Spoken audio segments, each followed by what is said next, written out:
50,000 ಸಾಲ ಮಾಡಿ ಕೊಟ್ಟ ಮೇಲೆ ಅದು ನನಗೆ 1,00,000 ರೂಪಾಯಿ ಕೊಟ್ಟ ಸರ್. ನನಗೆ ಯಾರೋ 1,00,000 ರೂಪಾಯಿ ನೋಡ್ತೀನಿ ಸರ್, ಎಲ್ಲ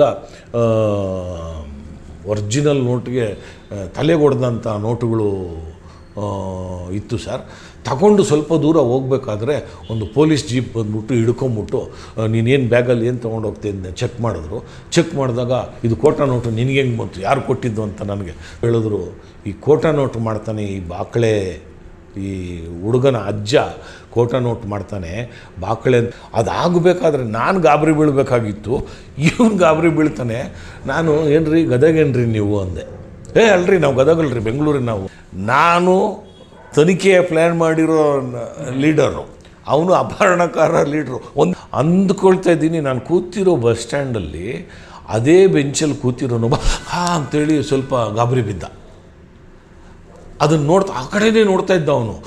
ಅಂತ ಗಾಬರಿ ಹಿಂಗಂತ ಮಾಡ್ಕೊಂಡ ಅವನು ಹಿಡ್ಕೊಂಡ ತಕ್ಷಣ ನಾನು ಆ ಬಸ್ ಶೆಲ್ಟರಲ್ಲಿ ಒಬ್ಬನೇ ಕೂತ್ಕೊಂಡು ಬಸ್ ಕಾಯ್ಕೊಂಡಿರೋಂಗೆ ನಿಂತಿದ್ದೆ. ಈ ಏನು ಡಾಕ್ಟರ್ ಬಾಕಳೆ ಅಂಥೇಳಿ ಬಂದಿದ್ರಲ್ಲ, ಬ್ಯಾಗ್ ಇಟ್ಕೊಂಡು ರೆಡಿ ಇದ್ರಲ್ಲ, ಅವ್ರು ಹೋಗಿ ವೈನ್ ಸ್ಟೋರ್ ಮುಂದೆ ನಿಂತ್ಕೊಳ್ಳೋ ಅಂಥ ವ್ಯವಸ್ಥೆ ಮಾಡಿದ್ವಿ. ಅವರು ಒಬ್ಬರೇ ಆಟೋದಲ್ಲಿ ಹೋಗಬೇಕು. ಚಿಕ್ಕಪೇಟೆ ಪೊಲೀಸ್ ಠಾಣೆಯ ಇನ್ಸ್ಪೆಕ್ಟರ್ ಆಗಿದ್ದೆ ನಾನು. ಆ ಇನ್ಸ್ಪೆಕ್ಟರ್ ಆಗಿರೋ ಕಾಲಕ್ಕೆ ಉಪ್ಪಾರಪೇಟೆಯ ಪ್ರಭಾರಿ ಇನ್ಸ್ಪೆಕ್ಟರ್ ನಾನಾಗಿದ್ದೆ. ಆಗ ನನಗೆ DCP ಅವರು ರಾಮಕೃಷ್ಣ ಅಂಥೇಳಿ ಕರ್ನಾಟಕ ಕಂಡಂಥ ಒಬ್ಬ ಪ್ರಾಮಾಣಿಕ ದಕ್ಷ ಪೊಲೀಸ್ ಅಧಿಕಾರಿಯಾಗಿದ್ದರು. ಅವರೊಂದು ದಿವಸ ನನಗೆ ಫೋನ್ ಮಾಡಿ, ಬೆಳಿಗ್ಗೆನೇ ಫೋನ್ ಮಾಡಿ, ಶಿವರಾಮ್ ಅವರೇ ಒಂದು ಕೇಸು ವರದಿಯಾಗಿದೆ, ಕಿಡ್ನ್ಯಾಪಿಂಗ್ ಕೇಸ್ ಅಂದಾಗ ನನಗೆ ಸ್ವಲ್ಪ ಗಾಬರಿ ಆಯಿತು. ಎಲ್ಲಿ ಸರ್, ಏನು ಅಂದ. ಇಲ್ಲ, ಇದು ಗದಗಲ್ಲಾಗಿದೆ, ಗದಗಲ್ಲಿ ಈ ಕೇಸು ದಾಖಲಾಗಿದೆ.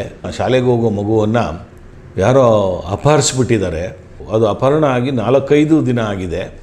ಇವತ್ತು 5ನೇ ದಿನ. ಅದು ಅಲ್ಲಿನ ಪ್ರತಿಷ್ಠಿತ ಮತ್ತು ಸಭ್ಯ ರಾಜಕಾರಣಿ ನನಗೆ ಫೋನ್ ಮಾಡಿದ್ದಾರೆ, ಮತ್ತು ಅಲ್ಲಿನ ಪೊಲೀಸ್ ಅಧಿಕಾರಿ ಸಹ ಫೋನ್ ಮಾಡಿದ್ದಾರೆ. ಅವರು ಅಪಹರಣಕಾರರು ಆ ಮಗುವಿನ ತಂದೆಗೆ ಬೆಂಗಳೂರಿಗೆ ನೀವು ದುಡ್ಡು ತೊಗೊಂಡು ಬರಬೇಕು, 5 ಲಕ್ಷ ರೂಪಾಯಿ ದುಡ್ಡು ತೊಗೊಂಡು ಬರಬೇಕು ಅಂಥೇಳಿ ಹೇಳಿದ್ದಾರೆ.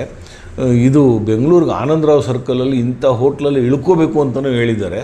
ಅದರಿಂದ ಆ ಪೊಲೀಸ್ನವ್ರು ಬರ್ತಾಯಿದ್ದಾರೆ, ಅವ್ರಿಗೇನು ಮಾಡಲಿಕ್ಕೆ ಸಾಧ್ಯ ಇಲ್ಲ, ನೀವೇನಾದರೂ ಅದನ್ನು ಪತ್ತೆ ಮಾಡಬೇಕು. ನಾವು ಬೆಂಗಳೂರಿನ ಪೊಲೀಸರ ಮರ್ಯಾದೆಯ ಪ್ರಶ್ನೆ ಇದು. ಬೆಂಗಳೂರಿಗೆ ಬಂದ ತಕ್ಷಣ ಆನಂದರಾವ್ ವೃತ್ತದಲ್ಲಿರ್ತಕ್ಕಂಥ ಹೋಟ್ಲ್ನಲ್ಲಿ ರೂಮ್ ಮಾಡಬೇಕು ಅಂತ ಹೇಳಿದ ಹೋಟ್ಲಿಗೆ ಹೋಗಿ ರೂಮ್ ಮಾಡ್ತಾನೆ. ರೂಮ್ ಮಾಡಿದಾಗ ಇವನು 2ನೇ ಮಹಡಿಯ ಒಂದು ಕೊಠಡಿಗೆ ಹೋಗಿ ರೂಮ್ಗೆ ಹೋಗಿ ಸೇರ್ತಾನೆ. ಅಂದರೆ ಬಹುಶಃ ಅಪಹರಣಕಾರರು ಇವನ ಪ್ರತಿ ಚಲನವಲನಗಳನ್ನು ಗಮನಿಸ್ಕೊಂಡು ಬರ್ತಾಯಿದ್ರು ಅನ್ನೋದು ಅಲ್ಲಿ ನಮಗೆ ಖಾತ್ರಿ ಆಯಿತು. ಅಂದರೆ ಅಪಹರಣಕಾರರು ಅವನ ಹಿಂದೆಯೇ ಇದ್ದಾರೆ. ಆದರೆ ನಾವು ಬೆಂಗಳೂರು ಮಹಾನಗರದಲ್ಲಿ ನಾವು ಯಾರನ್ನೂ ಹಂಗೆ ಇದು ಮಾಡಲಿಕ್ಕಾಗಲ್ಲ. ಹೋಟ್ಲಲ್ಲಿ ಸಿಕ್ಕಾಪಟ್ಟಿದ್ದು ಭಾಳ ದೊಡ್ಡ ಹೋಟ್ಲದು. ಅಲ್ಲಿ ಇವರು ಬಂದು ಈ ಹೋಟ್ಲಲ್ಲಿ ಬಂದು ರೂಮನ್ನು ತಗೊಳ್ತಾರೆ. ತಗೊಂಡು 2ನೇ ಮಹಡಿಯಲ್ಲಿ ಒಂದು ರೂಮ್ಗೆ ಹೋಗ್ತಾರೆ. ರೂಮ್ಗೆ ಹೋಗಿ ಒಂದು ಚಹಾ ಕುಡಿಯೋಷ್ಟರೊಳಗೆ ಒಂದು ಫೋನ್, ರೂಮ್ಗೆ ಫೋನ್ ಬರುತ್ತೆ, ಹೋಟ್ಲಿಗೆ ಬರುತ್ತೆ. ಹೋಟ್ಲಿಂದ ಇಂಥ ರೂಮಿಗೆ ಕೊಡಿ ಅಂದಾಗ, ಅಂದರೆ ನಮಗೆ ಭಾಳ ಅದು ಆಘಾತ ಅದು. ಯಾಕೆಂದರೆ ನಾವು ಅಷ್ಟೊತ್ತಿಗೆ ಅಲ್ಲೆಲ್ಲ ನಿಂತಿದ್ದೀವಿ, ನಮ್ಮವರು ಮಾರು ವೇಷಗಳಲ್ಲಿ ಅಲ್ಲಲ್ಲೇ ಇದ್ದಾರೆ. ಅವರಿದ್ದರೂ ಸಹ ಇಂಥ ರೂಮ್ಗೆ ಫೋನ್ ಬರುತ್ತೆ ಅಂದರೆ ಅಲ್ಲಿ ಈ ಅಪಹರಣಕಾರ ಪೈಕಿ ಯಾರೋ ಒಬ್ಬರು ಇದ್ದಾರೆ ಅಂತ ಬಂದು ನಾವು ತಲೆ ಕೆಡಿಸ್ಕೊಳ್ಳಿಕ್ಕಾಗಲ್ಲ. ಆಮೇಲೆ ಒಬ್ಬರಿಗೆ ನಾವು ಸಂದೇಹ ಪಟ್ಬಿಟ್ಟು ಒಬ್ಬ ವ್ಯಕ್ತಿ ಮೇಲೆ ನಾವು ಕೈ ಮಾಡಿದ್ರೆ ಇಡೀ ಪ್ರಕರಣ ಕೆಟ್ಟೋಗ್ಬಿಡುತ್ತೆ, ಈ ತನಿಖೆಯ ಹಾದಿ ಕೆಟ್ಟೋಗ್ಬಿಡುತ್ತೆ. ಅದಕ್ಕೆ ಏನು ಮಾಡಿದ್ವಿ, ಅವನಿಗೆ ಮಾತಾಡಿದ್ರೆ ಅವನು ಹೇಳ್ತಾನೆ, ನೋಡು ನಾವು ಬಂದಿದ್ದೀವಿ, ನೀನು ನಾವು ಹೇಳ್ದಾಗೆ ಬಂದಿದ್ದೀಯಾ ರೂಮ್ ಒಳಗಡೆ, ನೀನು ಇಂಥ ರೂಮ್ ನಂಬರಲ್ಲಿ 2ನೇ ಮಹಡಿಯಲ್ಲಿ ಇಂಥ ರೂಮಲ್ಲಿ ಇದ್ದೀಯಾ ಅಂದಾಗ ಇವನು ಸಂಪೂರ್ಣ ಇದನ್ನು ನಂಬಿಕೆ ಕಳ್ಕೊಂಬಿಡ್ತಾನೆ. ಓಹೋ ಇದು ಭಾಳ ಕಷ್ಟ ಇದೆ ಅಂತ. ಆಗ ಅವನಿಗೆ ಸೂಚನೆ ಕೊಡ್ತಾನೆ ಅಪಹರಣಕಾರ, ನೀನು ಬಂದಿದೆಯಾ, ಪೊಲೀಸ್ಗೆ ಹೇಳಿಲ್ಲ, ಒಳ್ಳೆ ಕೆಲಸ ಮಾಡಿದ್ಯಾ, ಇದೇ ಥರ ನಡ್ಕೋಬೇಕು ನೀನು. ಪೊಲೀಸ್ ಏನಾದರೂ ಕಂಡರೂ ನಿಮ್ಮ ಮಗುವಿನ ಹೆಣವನ್ನು ನಾವು ಬಿಸಾಕ್ಬಿಟ್ಟು ಹೋಗ್ತೀವಿ ಅಂತ. ಇಲ್ಲ ಅಂಥೇಳಿ ಮಾಡ್ತಾನೆ. ಈ ಮಾಹಿತಿಯನ್ನು ಕೂಡಲೇ ನಮಗೆ ಅಂದರೆ ಕೊಟ್ಬಿಟ್ಟು ಒಂದು ಸೂಚನೆ ಕೊಡ್ತಾರೆ ಅವನಿಗೆ. ಆ ಹೆಬ್ಬಾಳ ಮಾರ್ಕೆಟಿಗೆ ತಿರುಗೋ ಕಡೆ ಒಂದು ವೈನ್ ಸ್ಟೋರ್ ಇದೆ. ಆ ವೈನ್ ಸ್ಟೋರ್ ಹೆಸರು ಹೇಳ್ತಾರೆ. ಆ ವೈನ್ ಸ್ಟೋರ್ ಕೌಂಟ್ರಲ್ಲಿ ನೀನು ಹೋಗಿ ನಿಂತ್ಕೋಬೇಕು. ಆ ವೈನ್ ಸ್ಟೋರ್ ಎದುರುಗಡೆ ಅಂಗಡಿ ಮುಂದುಗಡೆ ನೀನು ನಿಂತ್ಕೋಬೇಕು. ನಿನ್ನ ಬ್ಯಾಗ್ ಇರಬೇಕು, ನಿನ್ನ ದುಡ್ಡಿನ ಬ್ಯಾಗು ನಿನ್ನ ಹತ್ರ ಇರಬೇಕು. ನಮ್ಮ ಕಡೆ ಒಬ್ಬ ವ್ಯಕ್ತಿ ಬಂದ್ಬಿಟ್ಟು ಅದನ್ನು ಪಡ್ಕೊಂಡು ಹೋಗ್ತಾನೆ. ಪಡ್ಕೊಂಡೋಗಿ ಅರ್ಧ ಗಂಟೆಗೆ ನಿನ್ನ ಮಗು ನೀನು ವಶಕ್ಕೆ ಕೊಡ್ತೀವಿ. ನಾನು ತಂಡವನ್ನು ತಯಾರು ಮಾಡಿಕೊಂಡೆ. ಮರಿಸ್ವಾಮಿ ಗೌಡ, ಆಮೇಲೆ SD ವೆಂಕಟಸ್ವಾಮಿ ಮತ್ತು ಈ ಥರ ಎಲ್ಲ ಭಾಳ ಒಳ್ಳೆಯ ಕ್ರೈಮು ಯುವಕರು, ಉತ್ಸಾಹಿ. ಯಾಕೆಂದರೆ ಇಂಥ ಪ್ರಕರಣಗಳಲ್ಲಿ ದೇಹದಾಡಿ ಚೆನ್ನಾಗಿರಬೇಕು. ಅವನು ಅಪಹರಣಕಾರ ಓಡೋದ್ರೆ ಎಷ್ಟು ಓಡ್ತಾನೋ ಅಷ್ಟು ಹೋಗಿ ಹಿಡಿಬೇಕಾಗ್ತದೆ. ಗುಂಡಾರಿಸೋ ಪ್ರಮೇಯ ಬಂದರೆ ಗುಂಡಾರಿಸ್ಬೇಕಾಗ್ತದೆ. ಪತ್ತೇದಾರಿಕೆಯ ಕಾರ್ಯವನ್ನು ಪ್ರಾರಂಭ ಮಾಡಬೇಕು. ಪ್ರಾರಂಭ ಮಾಡಬೇಕಾದ್ರೆ ಯಾರು ಎಲ್ಲಿ ಏನು ಮಾಡಬೇಕು ಅನ್ನೋ ಜವಾಬ್ದಾರಿಗಳನ್ನು ಅವ್ರಿಗೆ ನಾವು ಕೊಡಬೇಕಾಗ್ತದೆ. ಈ ಏನು ಡಾಕ್ಟರ್ ಬಾಕಳೆ ಅಂಥೇಳಿ ಬಂದಿದ್ರಲ್ಲ, ಬ್ಯಾಗ್ ಇಟ್ಕೊಂಡು ರೆಡಿ ಇದ್ರಲ್ಲ, ಅವ್ರು ಹೋಗಿ ವೈನ್ ಸ್ಟೋರ್ ಮುಂದೆ ನಿಂತ್ಕೊಳ್ಳೋ ಅಂಥ ವ್ಯವಸ್ಥೆ ಮಾಡಿದ್ವಿ. ಅವರು ಒಬ್ಬರೇ ಆಟೋದಲ್ಲಿ ಹೋಗಬೇಕು. ಆಟೋದಲ್ಲಿ ಹೇಳಿ, ಆಟೋ ನಮಗೆ ಗೊತ್ತಿರೋ ಆಟೋದಲ್ಲಿ ಅಲ್ಲಿ ಆಟೋ ಬಂದಂಗೆ ಮಾಡಿ ಆ ಆಟೋದಲ್ಲಿ ಹೋಗಿ ಅಲ್ಲಿ ನಿಲ್ಲಿಸ್ತಾರೆ. ನಿಂತ ತಕ್ಷಣ ಅದಕ್ಕೆ ಮೊದಲೇ ನಮ್ಮ ಪೊಲೀಸ್ನವರು, ಮಹಿಳಾ ಪೊಲೀಸ್ನವರು ಅಲ್ಲಿ ತರಕಾರಿ ಎಲ್ಲ ಮಾಡ್ತಾಯಿರ್ತಾರೆ. ತರಕಾರಿ ಮಾಡ್ತಾ ಇರೋಂಗೆ, ಹೂವು ಮಾರಂಗೆ ಎಲ್ಲ ಅವ್ರ ಪಕ್ಕಕ್ಕೂ ನಿಂತ್ಕೊಂಡಿರಬೇಕು. ಈ ವ್ಯಕ್ತಿಯ ಶರ್ಟು ಎಲ್ಲ ಚಾರೆ ಇವ್ರಿಗೆ ತೋರಿಸಿದ್ವಿ ವ್ಯಕ್ತಿನ. ಅವ್ರಿಗೆ ಹತ್ತಿರದಲ್ಲೇ, ಅಂದರೆ ಯಾರಿಗೂ ಅನುಮಾನ ಬರ್ತಾ ಇರಲಿಲ್ಲ. ಮಹಿಳಾ ಪೊಲೀಸರು ಆ ಥರ ಮಾರುವೇಷದಲ್ಲಿದ್ದರು. ಅವರಿದ್ದಾಗ ಅಲ್ಲಿ ನಿಂತ್ಕೊಂಡಿರಬೇಕು. ನಿಂತ್ಕೊಂಡಾಗ ಅಪಹರಣಕಾರರ ಪೈಕಿ ಅವನು ಒಂದು ಚೀಟಿ ತಂದು ಕೊಡ್ತಾನೆ. ಆ ಚೀಟಿಲಿ ಏನು ಸೂಚನೆಗಳಿರುತ್ತೋ ಅದನ್ನು ಪಾಲಿಸಬೇಕು. ಅಂದರೆ ಬೇರೆ ಕಡೆ ಬರೋಕ್ಕೆ ಹೇಳಿರ್ತಾರೆ ಅವರು, ಈ ಜಾಗ ಬೇಡ, ಬೇರೆ ಕಡೆ ಬಾ ಅಂತ. ಆ ಬೇರೆ ಕಡೆ ಹೋದಾಗ ಅವನು ಇನ್ನೊಂದಲ್ಲಿ ಆಟೋ ಇಟ್ಕೋಬೇಕು. ಅದು ನಾವು ನಮ್ಮ ಆಟೋಗಳಲ್ಲ, ಅಲ್ಲೆಲ್ಲೋ ನಿಂತಿರೋ ಆಟೋಗಳು ಎಲ್ಲೋ ಒಂದು. ಅದರಲ್ಲಿ ಬೇರೆ ಆಟೋಗಳಲ್ಲಿ ನಮ್ಮ ಪೊಲೀಸ್ನವರು ಮಫ್ತಿಲಿ ಡ್ರೈವರುಗಳು, ಒಬ್ಬ ಪ್ಯಾಸೆಂಜರ್ ಥರ, ಅಂದರೆ ಇಬ್ಬಿಬ್ಬರು ಅವರು ದೂರದಲ್ಲಿ ಅಲ್ಲಲ್ಲಿ ನಿಲ್ಲಿಸ್ಕೊಂಡು 2 ಆಟೋ ರಿಕ್ಷಾ ನಿಲ್ಲಿಸಿದ್ರು. ನಾನು ಒಂದು ಪ್ರೈವೇಟ್ ಕಾರಲ್ಲಿ ದೂರದಲ್ಲಿ ನಿಂತಿರೋದು ಅಂತ. ನಾನು ಹೆಂಗೆ ಅಂದರೆ ಪ್ರತಿಯೊಬ್ಬರು ನನಗೆ ಕಾಣಿಸ್ಬೇಕು. ಆ ಬಸ್ ಶೆಲ್ಟರಲ್ಲಿ ಒಬ್ಬನೇ ಕೂತ್ಕೊಂಡು ಬಸ್ ಕಾಯ್ಕೊಂಡಿರೋಂಗೆ ನಿಂತಿದ್ದೆ. ಹೆಣ್ಮಕ್ಳು ಅವರು ಇವರೆಲ್ಲ ನಿಂತಿದ್ರು, ಬೇರೆ ಬೇರೆ ಪ್ಯಾಸೆಂಜರ್ಸು. ಬೆಳಗಿನ 9:30-10 ಗಂಟೆ ಸಮಯ ನಿಂತ್ಕೊಂಡಿದ್ದರೆ ಅಲ್ಲಿ ಎಲ್ಲ ಕಾಣಿಸ್ತಾ ಇತ್ತು. ನಾನು ಭಾಳ ಸೂಕ್ಷ್ಮವಾಗಿ ಗಮನಿಸ್ತಾ ಇದ್ದರೆ ಇದ್ದಕ್ಕಿದ್ದಂಗೆ ಒಂದು ಸಣ್ಣ ಹುಡುಗ ಬಂದು ಇವ್ರ ಕೈಗೆ ಚೀಟಿ ಕೊಟ್ಬಿಡ್ತಾನೆ. ನಾನು ಸಿಬ್ಬಂದಿಗಳಿಗೆ ಅಷ್ಟು ಸ್ಪಷ್ಟವಾಗಿ ಹೇಳಿದ್ದೆ, ನೀವು ಯಾವುದೇ ಕಾರಣಕ್ಕೂ ಚೀಟಿ ಕೊಡೋನ್ನ ಹಿಡಿಬಾರ್ದು ಅಂತ. ನಾನು ಸ್ಪಷ್ಟವಾಗಿ ಹೇಳಿದ್ದೀನಿ ಪೊಲೀಸ್ನವ್ರಿಗೆ, ಯಾವುದೇ ಕಾರಣಕ್ಕೂ ಚೀಟಿ ಕೊಡೋವಂಥ ವ್ಯಕ್ತಿಯನ್ನು ಹಿಡಿಬಾರ್ದು. ಅವನು ಕೊಟ್ಟು ಹೋದ ನಂತರ, ಸ್ವಲ್ಪ ದೂರ ಹೋದ ನಂತರ ಇವನಿಗೆ ಮರೆಯಾಗಿ ಸುತ್ತ ಎಲ್ಲಿದ್ದರೆ ಒಂದು ಕ್ರಾಸ್ ಗೀಸಲ್ಲಿ ಒಳಗಡೆ ಹೋದರೆ ಅವ್ನು ಇಟ್ಕೊಂಡು ನೀವು ವಿಚಾರಣೆಗೆ ಇಟ್ಕೋಬೇಕು ಅಂತ ಹೇಳಿದ್ದೆ. ಅಲ್ಲಿ ಒಬ್ಬ ಪೊಲೀಸ್ನವನು ಹೊಸಬ, ಉತ್ಸಾಹಿ ಪೊಲೀಸ್ ಸಿಬ್ಬಂದಿ. ಆತನಿಗೇನಾಗೋಯ್ತು, ಈ ಬಂದು ಚೀಟಿ ಕೊಟ್ಟನಲ್ಲ, ಆ ಉತ್ಸಾಹ ಇದು ಎಲ್ಲ ಮಾಡಿ ಅವ್ನು ಹಿಡ್ಕೊಂಬಿಟ್ಟ. ನಾನು ಕೇಸು ಇಲ್ಲಿಗೆ ಮುಗೀತು ಇಲ್ಲಿಗೆ ಅಂದ್ಕೊಳ್ತಾ ಇದ್ದೀನಿ. ನಾನು ಕೂತಿರೋ ಬಸ್ ಸ್ಟ್ಯಾಂಡಲ್ಲಿ ಅದೇ ಬೆಂಚಲ್ಲಿ ಕೂತಿರೋನೊಬ್ಬ ಅಂತೇಳಿ ಸ್ವಲ್ಪ ಗಾಬರಿ ಬಿದ್ದ. ಅದನ್ನು ಆ ಕಡೆನೇ ನೋಡ್ತಾ ಇದ್ದ ಅವನು. ಅಂತ ಗಾಬರಿ ಹಿಂಗಂತ ಮಾಡ್ಕೊಂಡ ಅವನು ಹಿಡ್ಕೊಂಡ ತಕ್ಷಣ ನನಗೆ ಎಷ್ಟು ಬೇಗ ನನಗೆ ಗೊತ್ತಾಗೋಯ್ತು ಇವನು ಅದಕ್ಕೆ ಸಂಬಂಧಪಟ್ಟಿರೋನು. ಇಲ್ಲದಿದ್ದರೆ ಅದಾಗಬೇಕಾದ್ರೆ ನಾನು ಗಾಬರಿ ಬೀಳಬೇಕಾಗಿತ್ತು, ಇವನು ಗಾಬರಿ ಬೀಳ್ತಾನೆ. ನಾನು ಏನ್ರಿ ಗದಗೇನ್ರಿ ನೀವು ಅಂದೆ. ಅಲ್ರಿ ನಾವು ಗದಗಲ್ರಿ, ಬೆಂಗಳೂರಿಗೆ ನಾವು ಅಂದ. ನಾನು ಅಲ್ಲೇ ಅವನು ಹಿಡ್ಕೊಂಬಿಟ್ಟೆ. ನಾನು ತನಿಖೆಯ ಪ್ಲ್ಯಾನ್ ಮಾಡಿರೋ ಲೀಡರು, ಅವನು ಅಪಹರಣಕಾರ ಲೀಡ್ರು, ಒಂದೇ ಕಡೆ ಇದ್ದೀವಿ. ಇದು ಅದೃಷ್ಟ. ಇದು ಹಿಡ್ಕೊಂಡ ತಕ್ಷಣ ನನಗೆ ಸ್ವಲ್ಪ ಡೌಟೇ, ಆದರೆ ಇಮ್ಮಿಡಿಯೇಟ್ ಕಾರಕ್ಕೆ ಕರ್ಕೊಂಡೋದೆ. ಮೊಬೈಲ್ ಅಲ್ಲೇ ಫೋನ್ ಮಾಡಿ ಅವನು ಸ್ವಲ್ಪ ತಪ್ಪಿಸ್ಕೊಳಕ್ಕೆ ಹೋದ. ಗನ್ ತೋರಿಸ್ದೆ, ಸುಮ್ಮನೆ ಕೂತ್ಕೋಬೇಕು, ಕೂಗಾಡಿದ್ರೆ ಸುಟ್ಟಾಕ್ಬಿಡ್ತೀನಿ, ನಿನ್ನ ಫೈರ್ ಮಾಡಿಬಿಡ್ತೀನಿ ಅಂತ. ಅವನು ಇಬ್ಬರು ನನ್ನ ಕಾರಿಗೆ ಬಂದರು. ಕಾರಿಗೆ ಬಂದಾಗ ಅವನಿಗೆ ನಾವು ಮಾತಾಡ್ಸಿದ್ವಿ, ನೋಡಪ್ಪ ನಿನಗೆ ಭಾಳ ತೊಂದರೆ ಆಗುತ್ತೆ. ನಾನು ಹೇಳಿದೆ, ನೀನು ಅವನು ಹಿಡಿದ ತಕ್ಷಣ ಅಷ್ಟೊಂದು ಆಘಾತವಾಗುವಂಥ ಅವಶ್ಯಕತೆಯೂ ಇರಲಿಲ್ಲ. ನೀನು ಇದರೊಳಗೆ ಭಾಗಿಯಾಗಿದೆಯಾ, ನಿಜ ಹೇಳಬೇಕು, ಇಲ್ಲ ನಿನ್ನನ್ನು ನಾವು ಇದು ಮಾಡ್ತೇವೆ ಅಂತ. ನೋಡಿ, ಅವನು ಪ್ರೊಫೆಷನಲ್ ಕಿಡ್ನ್ಯಾಪರ್ ಅಲ್ಲ, ವೃತ್ತಿಪರ ಅಪಹರಣಕಾರ ಅಲ್ಲ, ಅಮಾಯಕ. ಅವನು ಕೂಡಲೇ ಒಪ್ಕೊಂಬಿಟ್ಟ, ಹೌದು ಸರ್ ನಾನೇ ಮಾಡಿದ್ದಿದೆಲ್ಲ, ಆ ಮಗುನೂ ಮಾಡಿ. ಮತ್ತು ಮಗು ಎಲ್ಲಿಟ್ಟಿದ್ಯಾ, ಬಾಕಿ ಎಲ್ಲಿದ್ದಾರೆ ಎಲ್ಲರೂ ಅಂತ. ಸರ್ ನಾವು ಇಲ್ಲಿ ಬಂದಿರೋದೇ 3 ಜನ ಸರ್, ಇನ್ನಿಬ್ಬರು ಹೋಟ್ಲಲ್ಲಿದ್ದಾರೆ, BVK ಅಯ್ಯಂಗಾರ್ ರೋಡಲ್ಲಿ ಹೋಟ್ಲು ರೂಮ್ ಮಾಡಿದ್ದೀವಿ, ಅಲ್ಲಿದ್ದಾರೆ. ಇವನಿಗೆ ಎಲ್ಲಿ ನಾವು ಆನಂದರಾವ್ ಸರ್ಕಲಿಂದ ನಾವು ಫಾಲೋ ಮಾಡಿಕೊಂಡು ಬೇರೆ ಗಾಡೀಲಿ ಬಂದ್ವಿ ಸರ್, ಇಲ್ಲಿದ್ವಿ, ಅವ್ನಿಗೆ ಅಡ್ರೆಸ್ ಕೊಟ್ಟಿದ್ವಲ್ಲ, ಅವ್ನು ಬಂದ ತಕ್ಷಣ ನಾವಿಬ್ಬರು ಇಲ್ಲಿದ್ವಿ, ಅವನೊಬ್ಬ ಓಡೋಗ್ಬಿಟ್ಟ ಸರ್ ಅಂತ. ನನಗೆ ಬೇರೆ ಅಪಹರಣಕಾರರ ಬಗ್ಗೆ ನನಗೆ ಬೇಕಾಗೇ ಇಲ್ಲ, ನನಗೆ ಆ ಮಗು ಎಲ್ಲಿದೆ ಬೇಕು, ಕೂಡಲೇ ಬೇಕು ಅಂತ. ಮಗು ಇಲ್ಲ ಸರ್, ಅವನು ಓಡೋದ್ನಲ್ಲ, ಅವನು ಎಲ್ಲಿಟ್ಟಿದ್ದಾನೋ ಗೊತ್ತಿಲ್ಲ ಸಾರ್ ಅಂದ. ನನಗೆ ಗಾಬರಿ ಆಗೋಯ್ತು. ಇನ್ನು ಮಗುಗೆ ಹೆಚ್ಚು ಕಡಿಮೆ ಆದರೆ ನಮಗೆ ಬರೀ ನಮಗೆ ಕೆಟ್ಟ ಹೆಸರಲ್ಲ, ಇಡೀ ರಾಜ್ಯದ ಪೊಲೀಸರಿಗೆ ಕೆಟ್ಟ ಹೆಸರು. ನಾನು ಕೂಡಲೇ ನಾವು 3 ಜನ ಅವನ್ನ ಒಂದು ಕಾರಲ್ಲೇ ಕೂಡಿಸ್ಕೊಂಡು ಒಂದು ರೌಂಡ್ ಹೊಡೆದು ವಿಚಾರಣೆ ಮಾಡಿದ್ವಿ. ನಿನಗೆ 3 ನಿಮಿಷ ಟೈಮ್ ಕೊಡ್ತೀವಿ, ಮಗು ಎಲ್ಲಿದೆ ಅಂತೇಳು, ನಿನ್ನ ಬಿಡ್ತೀವಿ ಸರ್, ನಾನು ಭಾಳ ಅನ್ಯಾಯ ಆಗಿದೆ ನನಗೆ, ಅದಕ್ಕೆ ನಾವು ಮಗುನ ಅಪಹರಣ ಮಾಡಿದ್ದೀವಿ ಸರ್, ಹಾಗೆ ಹೀಗೆ ಅಂತ ಹೇಳ್ದ. ನಮಗೆ ಮೋಸ ಆಗಿದೆ, ಮೋಸ ಮಾಡಿರೋರು ಮಗು ಸರ್ ಇದು ಅಂದ. ನಮಗೆ ಅದೆಲ್ಲ ಬೇಕಾಗಿಲ್ಲ, ನಮಗೆ ಮಗು ಬೇಕು, ಆಮೇಲೆ ವಿಚಾರಣೆ ಮಾಡೋಣ, ನೀನು ಮೋಸ ಕತೆ ಎಲ್ಲ ಆಮೇಲೆ, ಮಗು ಎಲ್ಲಿದೆ ಹೇಳು ಅಂತ ಸ್ವಲ್ಪ ನಾವು ಜೋರು ಮಾಡಿದಾಗ, ಬ್ಯಾಪ್ಟಿಸ್ಟ್ ಆಸ್ಪತ್ರೆ ಹಿಂಭಾಗದಲ್ಲಿ, ಹೆಬ್ಬಾಳದಲ್ಲಿ, ಕೆಂಪಾಪುರ ಬ್ಯಾಪ್ಟಿಸ್ಟ್ ಆಸ್ಪತ್ರೆ ಹಿಂಭಾಗದಲ್ಲಿ ನಮ್ಮ ಸ್ನೇಹಿತರ ಮನೇಲಿ ಇಟ್ಟಿದ್ದೀವಿ ಸರ್. ಅವರೆಲ್ಲ ಉತ್ತರ ಕರ್ನಾಟಕದ ಹುಡುಗರು, ಅವರು ಎಲ್ಲ ಹುಡುಗರು, ಒಂದು 25 ವರ್ಷದ ಒಳಗಡೆ ವಯಸ್ಸಿನ ಯುವಕರೇ. ನಾವು ಇಮ್ಮಿಡಿಯೇಟು ನನ್ನ ಆ ಕಾರಲ್ಲೇ ಯಾರನ್ನೂ ಕಾಯಿಲೆ ಇಲ್ಲ, ಇವನ್ನ ಕರ್ಕೊಂಡು ಮನೆ ತೋರಿಸು ಅಂತ ಹೋದ್ವಿ. ಯಾರು ಓಡೋದ್ನಲ್ಲ ಅವನೋಗಿ ಎಸ್ಕೇಪ್ ಮಾಡಿಬಿಡ್ತಾನೆ ಸರ್, ಬೇಗ ಹೋಗೋಣ ಅಂತಂದ. ಇವನಿಗೆ ಸ್ವಲ್ಪ ಕನ್ಫ್ಯೂಷನ್ ಆಯ್ತು ಅಲ್ಲಿ ಎಲ್ಲಿ ಮನೆ ಅಂತ, ಬಟ್ ಪರ್ಫೆಕ್ಟ್ ಜಾಗಕ್ಕೆ ಕರ್ಕೊಂಡೋದಾಗ ನೋಡಿ ಸರ್ ಅದೇ ಆ ಮನೆಯೇ ಸರ್ ಅಂತ ಅಂದ. ಅಲ್ಲೊಂದು ಹೆಂಗಸು ಈ ಪಾತ್ರೆ ಎಲ್ಲ ತೊಳಿತಾ ಇತ್ತು.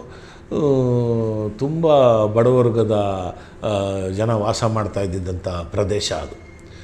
ಅಲ್ಲಿ ಹೆಂಗ್ಸನ್ನ ಹೋಗಿ ಕೇಳಿದ್ರು, ಅಕ್ಕ ಎಲ್ಲಿ ಮಗು ಎಲ್ಲಿ ಅಂದರು.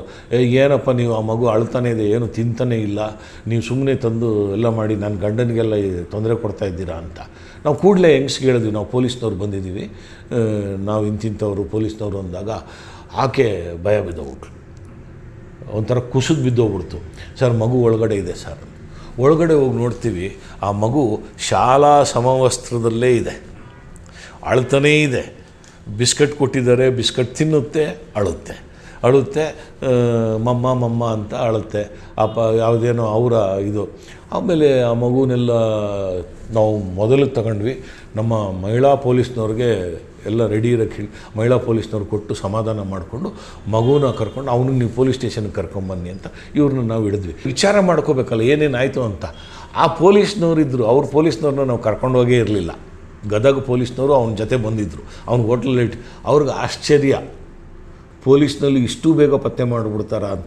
ಕರ್ಕೊಂಡು ನಾವು ಮತ್ತೆ ಪೊಲೀಸ್ ಸ್ಟೇಷನ್ಗೆ ಹೋದಾಗ ಆ ಹುಡುಗ ನಮ್ಗೆ ಹೇಳ್ದ, ಸರ್ ನಾನೊಬ್ಬ ನಿರುದ್ಯೋಗಿ ಪದವೀಧರ, ನನಗೆ ಕೆಲಸ ಸಿಕ್ಕಿರಲಿಲ್ಲ, ನಾನು ದಿನಗೂಲಿ ನೌಕರನ ಕೆಲಸ ಮಾಡಿದೆ, ಬೇರೆ ಬೇರೆ ಕಡೆ ಕೆಲಸ ಮಾಡಿದೆ, ನನಗೆ ಕೆಲಸನೇ ಸಿಗದೇ ಇರುವಾಗ ನಾನು ಏನಾದರೂ ಒಂದು ವ್ಯಾಪಾರ ಮಾಡಬೇಕು ಅಂತ ಮಾಡಿದಾಗ ನನಗೆ ಯಾರೋ ಹೇಳಿದ್ರು, ಈ ಕೋಟಾ ನೋಟ್ ಮಾಡ್ತಾನೆ ಈ ಬಾಕಳೆ, ಈ ಹುಡುಗನ ಅಜ್ಜ ಕೋಟಾ ನೋಟ್ ಮಾಡ್ತಾನೆ ಬಾಕಳೆಂದು, ಇವನು ಡಾಕ್ಟರ್ ಬಾಕಳೆ, ಇವನು ಎಲ್ಲ ಸೇರಿ ನನಗೆ ನೋಡಿ ಸರ್ ಇವನೇ ಸರ್ ಅಂತೇಳಿ ಆ ಹುಡುಗನ ತಂದೆ ಬಂದಿದ್ನಲ್ಲ, ಅವನು ಪೆಚ್ಚು ಮೋರೆ ಹಾಕೊಂಡು ನಿಂತಿದ್ದ.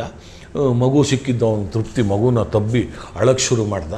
ಆಮೇಲೆ ಮತ್ತು ಏನು ಡಾಕ್ಟ್ರ್ ಅಂತೀಯ ನೀನೇನಪ್ಪ ಅಂದರೆ, ಹೌದು ಸರ್ ಇವರು ವಂಚನೆ ಮಾಡೋದು, ಡಬಲಿಂಗ್ ಮಾಡೋ ಅಂಥದ್ದು, ಇವರು ಕೋಟಾ ನೋಟ್ ಇದೆ ಅಂಥೇಳಿ ದುಡ್ಡು ಇಸ್ಕೊಂಬಿಟ್ಟು 1ಕ್ಕೆ 2 ಕೊಡ್ತೀವಿ ಅಂತ ಕೊಡೋದು, ಆಮೇಲೆ ಮೋಸ ಮಾಡೋದು, ಈ ಥರ ಎಲ್ಲ ಮಾಡ್ತಾರೆ. ನಮಗೆ ಅದರದ್ದು ಮಾಹಿತಿಗಳಿತ್ತಲ್ಲ. ಬೆಂಗಳೂರಲ್ಲಿ ನಡೀತಾಯಿತ್ತು, ಕೊಯಮತ್ತೂರಿನವ್ರು ಮಾಡೋರು, ಆಂಧ್ರದವ್ರು ಮಾಡೋರು, ಈ ಬೇರೆ ಬೇರೆ ಮಹಾರಾಷ್ಟ್ರದವ್ರು ಮಾಡೋರು, ಎಲ್ಲ ಕಡೆ ಈ ಥರದ ಕೋಟಾ ನೋಟು, ಚೀಟಿಂಗು, ಡಬ್ಲಿಂಗು, ಕೋಟಾ ನೋಟು, ಆಮೇಲೆ ರೈಸ್ ಪುಲ್ಲಿಂಗು, ಈ ಥರದ್ದು ಬೇರೆ ಬೇರೆ ಬೇರೆ ನಮೂನೆಗಳ ವಂಚನೆ ಬಗ್ಗೆ ನಮಗೆ ಮಾಹಿತಿ ಇತ್ತಲ್ಲ. ನೀನು ಹೆಂಗೆ ಇವರು ಬಲಿಪಶು ಆದೆ ಅಂದಾಗ, ಸರ್ ನನಗೆ ಯಾರೋ ಹೇಳಿದ್ರು ಇವನು 1 to double ದುಡ್ಡು ಕೊಡ್ತಾನೆ ಅಂತ. ನಾನು 50,000 ರೂಪಾಯಿ ಸಾಲ ಮಾಡಿ ಇವನ ಹತ್ರ ಕೊಟ್ಟೆ ಸರ್. 50,000 ರೂಪಾಯಿ ಸಾಲ ಮಾಡಿ ಕೊಟ್ಟ ಮೇಲೆ ಅದು ನನಗೆ 1 ಲಕ್ಷ ರೂಪಾಯಿ ಕೊಟ್ಟ ಸರ್. 1 ಲಕ್ಷ ರೂಪಾಯಿ ನೋಡ್ತೀನಿ ಸರ್, ಎಲ್ಲ ಒರಿಜಿನಲ್ ನೋಟಿಗೆ ತಲೆಗೊಡ್ದಂಥ ನೋಟುಗಳು ಇತ್ತು ಸರ್. ತಗೊಂಡು ಸ್ವಲ್ಪ ದೂರ ಹೋಗ್ಬೇಕಾದ್ರೆ ಒಂದು ಪೊಲೀಸ್ ಜೀಪ್ ಬಂದ್ಬಿಟ್ಟು ಹಿಡ್ಕೊಂಬಿಟ್ಟು, ನೀನೇನು ಬ್ಯಾಗಲ್ಲಿ ಏನು ತೊಗೊಂಡು ಹೋಗ್ತೀನಿ ಚೆಕ್ ಮಾಡಿದ್ರು. ಚೆಕ್ ಮಾಡಿದಾಗ ಇದು ಕೋಟಾ ನೋಟು ನಿನಗೆ ಹೆಂಗೆ ಬಂತು, ಯಾರು ಕೊಟ್ಟಿದ್ದು ಅಂತ ನನಗೆ ತಲೆ ಮೇಲೆ ಹೊಡೆದ್ರು. ನಾನು ಅವರು ಎಣಿಸ್ತಾ ಇರಬೇಕಾದ್ರೆ ತಪ್ಪಿಸ್ಕೊಂಡು ಓಡೋಗ್ಬಿಟ್ಟೆ ಸರ್ ಅಂದ. ನೀನು ತಪ್ಪು ಮಾಡಿರೋದಲ್ವೇನಪ್ಪ, ನೀನೊಬ್ಬ ನಿರುದ್ಯೋಗಿ ಪದವೀಧರನಾಗಿ. ಸರ್ ಆಸೆ ಬದುಕಬೇಕು. ನಾನು ಈ 1 ಲಕ್ಷ ತಗೊಂಡು 50,000 ರೂಪಾಯಿ ಕೊಟ್ಟಿದ್ದೆ. 1 ಲಕ್ಷ ತಗೊಂಡು ನಾನು ಏನಾದರೂ ಒಂದು ವ್ಯಾಪಾರ ಮಾಡೋದ್ರು ಜೀವನ ಮಾಡಬೇಕು ಅಂದಾಗ, ನಾನು ತಿರ್ಗಾ ಇವನ ಹತ್ರ ಒಂದು ಸ್ವಲ್ಪ ದಿವಸ ಬಿಟ್ಕೊಂಡು ಬಂದಾಗ ನನಗೆ ಹೆದರ್ಸಿ ಕಳಿಸ್ದ. ಅಲ್ಲಿ ಸುತ್ತಮುತ್ತ ಇದ್ದವ್ರು ನನಗೆ ಹೇಳಿದ್ರು, ಇವನ ದಂಧೆನೇ ಅದು, ನೀನು ಯಾಕೆ ಅಮಾಯಕ ಒಬ್ಬ ವಿದ್ಯಾವಂತ ಬಲಿಪಶು ಆದೆ ಅಂದಾಗ, ನಾನು ಒಂದು 10 ಸಲ ಸುತ್ತಿದ್ದೀನಿ, ಇವತ್ತು ಕೊಡ್ತೀನಿ ನಾಳೆ ಕೊಡ್ತೀನಿ ಅಂದಾಗ ನನಗೆ ಮತ್ತೊಬ್ಬನ ಕರ್ಕೊಂಬ, ಬಕ್ರಾ ಕರ್ಕೊಂಬ ಅಂತ. ಅಂದರೆ ಮತ್ತೊಬ್ಬ ಕುರಿ ಬಕ್ರಾ ಬೇಕು ಇವನಿಗೆ, ನೀನು ಇನ್ನೊಬ್ಬನ ಕರ್ಕೊಂಬ, ನೀನು ಅವನಿಗೆ ಮಾಡೋಣ, ಅವನ ದುಡ್ಡು ನಿನಗೆ ಕೊಟ್ಬಿಡ್ತೀವಿ ಅಂತ. ನಾನು ಅದಕ್ಕೆ ಒಪ್ಪಲಿಲ್ಲ ಸರ್. ನನಗೆ ನೀನು ದುಡ್ಡು ಕೊಡಲೇಬೇಕು, 50,000 ರೂಪಾಯಿ ವಾಪಸ್ ಕೊಡಲೇಬೇಕು ಅಂದಾಗ ನನ್ನನ್ನು ರೌಡಿಗಳನ್ನ ಬಿಟ್ಟು ಬೆದರಿಸ್ದ. ಅವನಿಗೆ ಆ ಬೆಂಬಲ ಇದೆ ಆ ರೌಡಿಗಳದೆಲ್ಲ. ಆಮೇಲೆ ನೀನು ಪೊಲೀಸ್ ಕಂಪ್ಲೇಂಟ್ ಯಾಕೆ ಕೊಡಲಿಲ್ಲ ಅಂದರೆ, ನನಗೇ ನಾಚಿಕೆ ಆಗುತ್ತೆ ಸರ್. ಈ ಥರ ನಾನೇ ಕೋಟಾ ನೋಟ್ ಕೇಳಿದೆ ಅಂದಾಗ ಒಬ್ಬ ಪದವೀಧರ ವಿದ್ಯಾರ್ಥಿಯಾಗಿ, ನಾನು ಯುವಕನಾಗಿ ನಾನು ಇದನ್ನು ಮಾಡಿದ್ರೆ ಅಂಥೇಳಿ ನನಗೆ ಆವಾಗ ಹೇಳಿದ್ರು, ಇವನು ಬಗ್ಗೋದಿಲ್ಲ ಪೊಲೀಸ್ನವ್ರಿಗೆಲ್ಲ, ಇವನಿಗೆ ಕೇರೆ ಮಾಡಲ್ಲ, ಕಾನೂನಿಗೂ ಕೇರ್ ಮಾಡಲ್ಲ, ಇವನು ಹೆದರೋದೇ ಹೊಡೆತಕ್ಕೆ ಅಂತ ಯಾರೋ ಹೇಳಿದ್ರು ನನಗೆ. ಅದಕ್ಕೆ ನಾನು ಹೊಡೆದು ಬಡ್ದು ನಾನು ಯಾಕೆ ಕೇಸ್ ಮಾಡ್ಕೋಬೇಕು ಅಂದಾಗ ನಾವೇ ಪ್ಲ್ಯಾನ್ ಮಾಡಿದ್ವಿ. ನಾವೊಂದು ಸ್ನೇಹಿತರೆಲ್ಲ ಸೇರಿಕೊಂಡು, ಇವರು ಮಗುನ ದಿವಸ ಇವ್ರ ತಾತ ಕರ್ಕೊಂಡೋಗಿ ಶಾಲೆಯಲ್ಲಿ ಬಿಡೋದು, ಕರ್ಕೊಂಬರೋದು ಅವನೇ ಕರ್ಕೊಂಬರ್ತಾಯಿದ್ದ. ನಾವು ಆ ಬಿಡೋ ಟೈಮಿಗೆ ಆ ಮಗುನ ಕರ್ಕೊಂಡು ಸ್ಕೂಟ್ರಲ್ಲಿ ಕೂಡಿಸ್ಕೊಂಡು, ಆ ಮಗು ನಿಮ್ಮ ತಾತ ಕರೀತಾ ಇದ್ದಾರೆ ಅಂದಾಗ ಚಾಕ್ಲೇಟ್ ಕೊಟ್ಟಾಗ ಆ ಮಗು ನಮ್ಮ ಜೊತೆ ಸ್ಕೂಟ್ರಲ್ಲಿ ಕೂತ್ಕೊಂಡ್ಬಿಡ್ತು, ಕರ್ಕೊಂಡು ಬಂದುಬಿಟ್ವಿ ಸರ್. ಆಮೇಲೆ ಈ ಪ್ಲ್ಯಾನ್ ಮಾಡಿದ್ಮೇಲೆ ನಾವು ಇವನ ಹತ್ರ ನಾವು 5 ಲಕ್ಷ ರೂಪಾಯಿ ಕೇಳಿದ್ದು ಹೌದು ಸರ್. ಕೇಳಲಿಲ್ಲ ಅಂದರೆ ಹಿಂಗೆ ಮಾಡ್ತೀನಿ ಅಂದಾಗ ನನಗೆ ಆವಾಗ ಬಂದಂಥ ಸಿಟ್ಟಿದೆಯಲ್ಲ, ನಾನು ಆ ಡಾಕ್ಟ್ರಿಗೆ ಹಿಗ್ಗ ಬೈದು, ನೀನು ಅಯೋಗ್ಯ, ನಿನ್ನ ಮಗುವನ್ನು ನಾವು ರಕ್ಷಣೆ ಮಾಡಿದ್ವಲ್ಲ, ಇದು ನಮಗೆ ನೋವಾಗುತ್ತೆ, ಆದರೆ ಮಗುವಿನ ಜೀವ ನಮಗೆ ಮುಖ್ಯ. ನಮಗೆ ನೋಡಿ, ಪೊಲೀಸರು ಎಂಥ ಸಂದಿಗ್ಧ ಪರಿಸ್ಥಿತಿ. ಅವನು ಮಹಾವಂಚಕ. ಆ ಬಾಕಳೆಯನ್ನು ಅವರು ಎಷ್ಟು 100 ಜನಕ್ಕೆ ಮಾಡಿ ಆ ಮನೆಗಳನ್ನು, ಸಂಸಾರಗಳನ್ನು ನಾಶ ಮಾಡಿರೋ ಒಂದು ಕುಡಿ. ಅದು ಅಮಾಯಕ ಮಗುವನ್ನು ಇವರು ತಗೊಂಡು ಹೆಚ್ಚು ಕಡಿಮೆ ಮಾಡಿ ಕೊಂದಾಕಿದ್ರೆ ಪೊಲೀಸರು ಆ ನೋವು ತಿನ್ನಬೇಕಾಗಿತ್ತು. ಆ ಪೊಲೀಸರಾಗಲಿ ನಾವಾಗಲಿ. ಆ ಮಗು ನೋಡಿದಾಗ ಮುದ್ದಾದ ಮಗು. ಈ ಡಾಕ್ಟ್ರು ನನ್ನ ಜನ್ಮದಲ್ಲಿ ಇನ್ನು ಮಾಡಲ್ಲ ಅಂತ ಇವನು ಅಳಕ್ಕೆ ಶುರು ಮಾಡ್ದ. ಆದರೆ ನಿನಗೆ ದೇವ್ರಿಗೆ ಕ್ಷಮಿಸಲ್ಲ ಅಂತ ನಾವು ಅವನಿಗೆ ಚೆನ್ನಾಗಿ ಹಿಗ್ಗ ಬೈದು ಎಲ್ಲ ಮಾಡಿದಾಗ ನನಗೊಂದು ಕುತೂಹಲ ಅನ್ನಿಸ್ತು. ನೀವು ಅವನು 5 ಲಕ್ಷ ನಿಮಗೆ ಕೊಡಲಿಲ್ಲ ಅಂದರೆ, ಅಥವಾ ನೀವು 5 ಲಕ್ಷ ನಿಮಗೆ ಸಿಗದೇ ಇದ್ದಿದ್ರೆ, ಅಥವಾ ನಾವು ಹಿಡಿದ್ಬಿಟ್ಟು ನೀವು ಮಗುನ ಏನು ಮಾಡಬೇಕು ಅಂತಿದ್ರಿ, ನೀನು ಒಪ್ಕೊಂಬಿಟ್ಟೆ, ಸರಿ ಹೋಯಿತು. ಮಗುನ ಏನು ಮಾಡಬೇಕು ಅಂತಿದ್ದೀರಿ ನೀವು, ಹೆಚ್ಚು ಕಡಿಮೆ ಆಗಿದ್ದರೆ ಅಂತ ಕೇಳಿದೆ. ಸರ್, ಹೆಚ್ಚು ಕಡಿಮೆ ಆಗಿದ್ದರೆ ನಾವು ಈ ಮಗುನ ಬಾಂಬೆಲಿ ತೊಗೊಂಡೋಗಿ ಬಿಟ್ಬಿಡೋಣ ರೈಲ್ವೆ ಸ್ಟೇಷನಲ್ಲಿ. ಇವನಿಗಂತೂ ನಾವು ವಾಪಸ್ ಕೊಡ್ತಾ ಇರಲಿಲ್ಲ ಸರ್. ಮಗುನ ಬಾಂಬೆಲಿ ಒಂದು ರೈಲ್ವೆ ಸ್ಟೇಷನಲ್ಲಿ, VT ರೈಲ್ವೆ ಸ್ಟೇಷನ್ ಅಂತ ಹೇಳ್ತಾಯಿದ್ರು, VT ರೈಲ್ವೆ ಸ್ಟೇಷನಲ್ಲಿ ಬಿಟ್ಬಿಡೋಣ, ಕರ್ಕೊಂಡೋಗ್ಬಿಟ್ಟು ಮಗುನ ಅಲ್ಲಿ ಯಾರಾದರೂ ಸಾಕೊಳ್ಳಿ, ಇವನಿಗೆ ಮಾತ್ರ ಮಗು ಕೊಡಬಾರ್ದು, ಇವನಿಗೆ ಅದರ ನೋವು ಗೊತ್ತಾಗಬೇಕು ಅನ್ನೋ ತೀರ್ಮಾನ ನಾವು ಮಾಡ್ಕೊಂಡಿದ್ವಿ ಅಂದಾಗ ನನಗೆ ಆ ಮಗುವಿನ ಭವಿಷ್ಯದ ಬಗ್ಗೆ ಗಾಬರಿ ಆಗೋಯ್ತು. ಆ ಮಗುನ ಇವರು ರೈಲಲ್ಲಿ ಕರ್ಕೊಂಡೋಗೋದು, ಆ ಬಾಂಬೆಲಿ ಬಿಡೋದು, ಅದು ಯಾರು ತಗೊಂಡು ಹೋಗ್ತಾರೋ, ಇದು ಭಿಕ್ಷುಕರ ಮಾಫಿಯಾಗಿ ಹೋಗಿ ಸಿಕ್ಕಾಕೊಳ್ಳುತ್ತೋ, ಇದೊಂದು ಚಿತ್ರದ ಕಥೆ ಆಗೋಯ್ತಲ್ಲ ಅಂತ ಸಿಕ್ಕಾಪಟ್ಟೆ ಕೂಗಾಡಿ ಅವನಿಗೆ ಹೇಳಿದೆ, ನಿನ್ನ ಮಗು ಅಂತ ಗೊತ್ತಿದ್ದಿದ್ರೆ ಈ ಮಗುನ ನಿನಗೆ ನಾವು ಕೊಡ್ತಾನೇ ಇರಲಿಲ್ಲ. ಯಾವುದಾದ್ರೂ ಅನಾಥಾಶ್ರಮಕ್ಕೆ ಮಗು ಇಲ್ಲಿ ತುಂಬ ಬೆಂಗಳೂರಲ್ಲಿದೆ, ಈ ಅನಾಥ ಮಗು ಅಂತೇಳಿ ಕೊಟ್ಬಿಡ್ತಾಯಿದ್ವಿ ಅಂದಾಗ ಮಾತಾಡಬೇಕಾದ್ರೆ ನೂರಾರು ಜನಗಳಿಗೆ ಇವರು ವಂಚನೆ ಮಾಡಿದ್ದಾರೆ. ಇವ್ರದ್ದೇ ಪೊಲೀಸ್ ಥರ ಜೀಪ್ ಇದೆ, ಇವ್ರದ್ದೇ ಪೊಲೀಸ್ ಥರ ವ್ಯಕ್ತಿಗಳು ಡ್ರೆಸ್ ಹಾಕ್ಕೊಂಡು ಈಗ ಫಸ್ಟ್ ಕೊಡಬೇಕಾದ್ರೆ ಸ್ಯಾಂಪಲ್ ಕೊಡ್ತಾರೆ ಅವ್ರು ದುಡ್ಡು. ನೀವು ಯಾರನ್ನಾದ್ರೂ ಕರ್ಕೊಂಡು ಹೋದರೆ 5,000ಕ್ಕೆ 10,000 ರೂಪಾಯಿ ಕೊಡ್ತಾರೆ. 10,000 ರೂಪಾಯಿ ಒರಿಜಿನಲ್ ನೋಟ್ ಕೊಡ್ತಾರೆ. ನೀವು ಮಾರುಕಟ್ಟೆಯಲ್ಲಿ ಚಲಾವಣೆ ಮಾಡಿದ ತಕ್ಷಣ ಸುಲಭವಾಗಿ ಚಲಾವಣೆ ಆಗಿಬಿಡುತ್ತೆ, ನಂಬಿಕೆ ಬಂದುಬಿಡುತ್ತೆ. ಆವಾಗ ನೀವೇನು ಮಾಡ್ತಾರೆ, ಅಷ್ಟೆಲ್ಲ ಕೊಡೋಕ್ಕಾಗಲ್ಲ ಅಂದರೆ 25,000 ಇನ್ನೊಂದು ಡಬಲ್ ಕೊಡ್ತಾರೆ, 10,000 ತೊಗೊಂಡೋಗಿ ಕೊಡ್ತಾರೆ. 10,000ಕ್ಕೂ ರಿಯಲ್ ನೋಟೇ ಕೊಡ್ತಾರೆ ಇವರು. 1 ಲಕ್ಷ 5 ಲಕ್ಷ 10 ಲಕ್ಷಕ್ಕೆ ಡಬಲ್ ಕೊಡ್ತೀವಿ ಅಂದಾಗ ಏನು ಮಾಡ್ತಾರೆ, ಇವ್ರಿಗೂ ನಂಬಿಕೆ ಹುಟ್ಟಿಸ್ಬಿಟ್ಟು ದುಡ್ಡು ತರಿಸ್ಕೊಳ್ತಾರೆ. ಇವ್ರು ಏನು ಮಾಡ್ತಾರೆ, ತೊಗೊಂಡೋಗಿರೋರು ಚಲಾವಣೆ ಮಾಡ್ತಾರಲ್ಲ, ಚಲಾವಣೆ ಮಾಡಿದಾಗ ಇವ್ರಿಗೆ ತುಂಬ ಖುಷಿ ಆಗಿಬಿಡುತ್ತೆ. ಇದು ಭಾಳ ಸುಲಭವಾಗಿ ಮಾಡ್ಬೋದು, ನಾವು 1 ವರ್ಷಕ್ಕೆ ಶ್ರೀಮಂತರಾಗ್ಬಿಡ್ಬೋದು ಅಂತ ಹೇಳ್ಬಿಡ್ತಾರೆ. ಅಕ್ಕಪಕ್ಕ ಆಜು ಬಾಜು ಎಲ್ಲ ಸಾಲ ಮಾಡಿ ಒಂದು 10 ಲಕ್ಷನೋ 5 ಲಕ್ಷನೋ ತಂದು ಕೊಟ್ಬಿಡ್ತಾರೆ ಇವ್ರಿಗೆ. ಕೊಟ್ಟ ತಕ್ಷಣ ಇವ್ರಿಗೆ ದುಡ್ಡು ಕೊಡ್ತಾರೆ. ಯಾಕೆ ದುಡ್ಡು ಕೊಡ್ತಾರೆ ಅನ್ನೋದು ಬ್ರೀಫ್ ಕೇಸಲ್ಲಿ ಕೊಡ್ತಾರೆ. ಪೊಲೀಸ್ ಕಾಟ ಜಾಸ್ತಿ ಇದೆ, ನೀನು ಎಲ್ಲೂ ಓಪನ್ ಮಾಡಬೇಡ, ನೀನು ಇಂಥ ಕ್ರಾಸಲ್ಲಿ ಹೋಗಿ ನಿಂತ್ಕೋ, ನಮ್ಮವ್ರು ಬಂದು ಬ್ಯಾಗ್ ಕೊಡ್ತಾರೆ, ತಗೊಂಡು ಊರಿಗೆ ಹೊಟ್ಟೋಗ್ಬಿಡು ಅಂತ. ಮೇಲ್ಗಡೆ ಮಾತ್ರ ಹೊಸ ಗರಿ ನೋಟು ಜೋಡಿಸಿರ್ತಾರೆ, ಕೆಳಗಡೆ ಫುಲ್ಲು ನ್ಯೂಸ್ ಪೇಪರ್ ತುಂಬಿಸಿಟ್ಟಿರ್ತಾರೆ. ಇನ್ನು ಹಿಂಗೆ ಓಪನ್ ಮಾಡಿ ತೋರಿಸ್ತಾರೆ, ಗರಿ ನೋಟ್ ಕಾಣುತ್ತೆ. ನೋಟ್ ಕಂಡ ತಕ್ಷಣ ಅಥವಾ ಕಟ್ಟುಗಳು ಮಾಡಿಟ್ಟಿರ್ತಾರೆ, ಬೋಗಸ್ ಕಟ್ಟುಗಳು, ಪೇಪರ್ ಈ ನೋಟುಗಳ ಸೈಜ್ ಕಟ್ಟಿಂಗು, ಮೇಲುಗಡೆ ಕೆಳಗಡೆ 2 ನೋಟ್ ಒರಿಜಿನಲ್ ಹಾಕಿರ್ತಾರೆ. ಹಿಂಗೆ ನೋಡ್ಸಿದ ತಕ್ಷಣ ಕೆಳಗಡೆ ಹಿಂಗೆ ನೋಡಪ್ಪ ಅಂತ ಇಟ್ಬಿಡ್ತಾರೆ. ಇಟ್ಬಿಟ್ಟು ಇವನು ತಗೊಂಡೋಗ್ಬೇಕಾದ್ರೆ ತಿರ್ಗಾ ಇವನು ಬಂದುಬಿಡ್ತಾನಲ್ಲ, ಈ ಮೋಸ ಆಗಿದೆ ಅಂದರೆ ಕಂಪ್ಲೇಂಟ್ ಕೊಡ್ತಾನಲ್ಲ, ಅದಕ್ಕೇನು ಮಾಡ್ತಾರೆ, ಇಂಥ ಜಂಕ್ಷನಲ್ಲಿ ಕೊಡ್ತೀನಿ ಅಂತ ಹೇಳ್ಬಿಟ್ಟು ಅಲ್ಲಿ ಕೊಡಬೇಕಾದ್ರೆ ಇವಂದೇ ಜೀಪು, ಇವಂದೇ ಪೊಲೀಸು, ನಕಲಿ ಪೊಲೀಸ್ ಹೋಗಿ ದಾಳಿ ಮಾಡಿ ಇವ್ರು ಎಣಸಂಗೆ ಮಾಡಿ ಮಾಜರ್ ಮಾಡಂಗೆ ಮಾಡಿ ಇವ್ನಿಗೆ ಓಡೋಗೋಕೆ ಅವಕಾಶ ಕಲ್ಪಿಸ್ತಾರೆ. ಇವನು ಓಡಿದ್ರೆ ಸಾಕು ಓಡ್ಬಿಡ್ತಾನೆ. ಓಡಿಸ್ಕೊಂಡು ಹೋದಾಗ ಮಾಡ್ತಾರೆ. ತಪ್ಪಿಸ್ಕೊಂಡವರು 100ಕ್ಕೆ 50 ಜನ ಬರೋದೇ ಇಲ್ಲ ವಾಪಸ್ಸು, ಈ ಸವಾಸನೆ ಬೇಡ ಅಂತ. 100ಕ್ಕೆ 20 ಜನ ಪೊಲೀಸರ ಹತ್ರ ಹೋಗ್ಬೋದು, ಪೊಲೀಸರಿಂದ ಸಹಕಾರ ಸಿಗ್ತಾ ಇರಲಿಲ್ಲ. ಆಗ ಇವನ ಹತ್ರ ಹೋಗೋರು ಕೇವಲ 1, 2, 3% ಗಟ್ಟಿ ಇರೋರು. ಅವ್ರಿಗೇನೋ ಮಾಡೋನು. ಅವ್ರಿಗೆ ಇವ್ರು ಏನು ಹೇಳೋರು ಅಂದರೆ, ಮತ್ತೊಬ್ಬನ ಹಿಡ್ಕೊಂಡು ಬಾ, ನಾವು ನಿನ್ಗೆ ಅವನ ಹತ್ರ ಮಾಡಿ ನಿನಗೆ ಕೊಡ್ತೀವಿ ಅಂತ. ಇದು ಒಂದು ಥರದ ವಂಚನೆ. ಈ ವಂಚನೆ ಪ್ರಕರಣ ಇದೆಯಲ್ಲ, ನಾನು ಯಾವಾಗಲೂ ಹೇಳ್ತಾ ಇರ್ತೀನಿ, ಬೆಂಗಳೂರು ವಂಚಕರಿಗೆ ಸ್ವರ್ಗ. ಈ ವಂಚಕರು ಎಷ್ಟು ಜನ ಇದ್ದಾರೋ, ಯಾವ್ಯಾವ ಥರ ಕೆಲಸ ಮಾಡ್ತಾರೆ. ಸರ್ಕಾರಿ ಕೆಲಸ ಕೊಡಿಸ್ತೀವಿ ಅಂತಾರೆ, BDA ಸೈಟ್ ಕೊಡಿಸ್ತೀವಿ ಅಂತ ವಂಚನೆ ಮಾಡ್ತಾರೆ. ನಿಮಗೆ ಈ ಕೆಲಸ ಮಾಡಿಕೊಡ್ತೀನಿ, ಕಾಂಟ್ರಾಕ್ಟ್ ಕೊಡಿಸ್ತೀನಿ, ಇದು ಮಾಡ್ತೀನಿ ಅಂತಾರೆ. ಇದು ಡಬ್ಲಿಂಗು, ಕೋಟಾ ನೋಟು ಎಲ್ಲವೂ ಇದೆ.